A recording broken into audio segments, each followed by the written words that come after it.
वजीर आजम इमरान खान की जेर सदारत कौमी सलामती कमेटी के इजलास का एलामिया जारी कर दिया गया है। इजलास में सर्विसेज चीफ्स, विफाकी वुज़रा और इंटेलिजेंस इदारों के सरबराहों ने शिरकत की। इसी हवाले से बात करेंगे। डॉन न्यूज के नुमाइंदे सनाउल्ला खान ने हमें ज्वाइन किया है। सनाउल्ला, बताएगा एलामिया में मजीद क्या कुछ वाज़ेह किया गया है? सनाउल्ला खान से इस मुतालिक हम अपडेट्स लेंगे। वज़ीर आज़म इमरान खान की ज़ेर सदारत कौमी सलामती कमेटी के इजलास का एलामिया जारी कर दिया गया। इजलास में सर्विसेज चीफ्स, विफाकी वुज़रा और इंटेलिजेंस इदारों के सरबराहान ने शिरकत की है। वज़ीर आज़म को अफगानिस्तान की सूरत हाल और इसके पाकिस्तान पर असरात पर ब्रीफिंग दी गई। इस पर बात करेंगे डॉन न्यूज के नुमाइंदे सनाउल्ला से। सनाउल्ला, बताइएगा एलामिया की क्या तफसीलात हैं?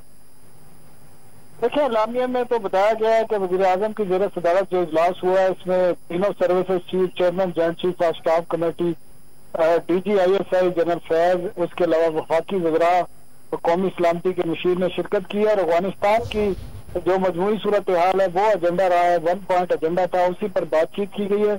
और कौमी सलामती कमेटी ने तशवीश का इजहार किया है कि अफगानिस्तान में कोई इंसानी अलमिया पैदा हो सकता है। आलमी बरादरी को फौरी तौर पर नेशनल सिक्योरिटी कमेटी ने कहा है कि आगे आना चाहिए और अफगानिस्तान की सूरत हाल पर फौरी तौर पर इंसानी बुनियादों पर उनकी इमदाद करनी चाहिए। पाकिस्तान पर इसके क्या असरात मरतब होते हैं, इस पर भी आज तफसीली ब्रीफिंग दी गई है। और एलामिया में कहा गया है कि खिते में जो बढ़ती हुई सूरत हाल है, इसका ये इंतहाई पेचीदा है। इससे अफगानिस्तान में किसी भी अदम इस्तेकाम अगर आता है तो इस पर पाकिस्तान पर बड़े मनफी असरात मरतब हो सकते हैं और इनसे किस तरह निपटा जाएगा, इस पर तफसीली बातचीत हुई है। जो हमें जराए बता रहे हैं इस्लामिया के अलावा अफगानिस्तान के जो मेजर इशू इस वक्त आ रहे हैं, अफगानिस्तान की तालिबान की हुकूमत को दुनिया ने अभी तक तस्लीम नहीं किया है और अफगानिस्तान की जो शिपमेंट है वो रुकी हुई है।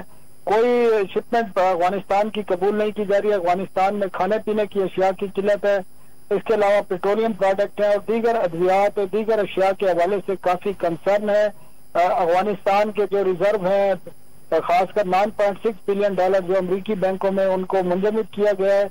ये तमाम बातें जो जराए बता रहे हुई हैं, अफगानिस्तान को जो दुनिया ने अगर तस्लीम नहीं किया तालिबान की हुकूमत को, तो ये इंसानी अलमिया जन्म ले सकता है, जिसके बाद सूरत हाल मजीद खराब हो सकती है। जी सनाउल्ला, आपका बहुत शुक्रिया तफसीलात के लिए। ताज़ा तरीन वीडियोस के लिए हमारा YouTube चैनल सब्सक्राइब करके बेल आइकन प्रेस कीजिए ताकि आपको मिले हर अपडेट सबसे पहले।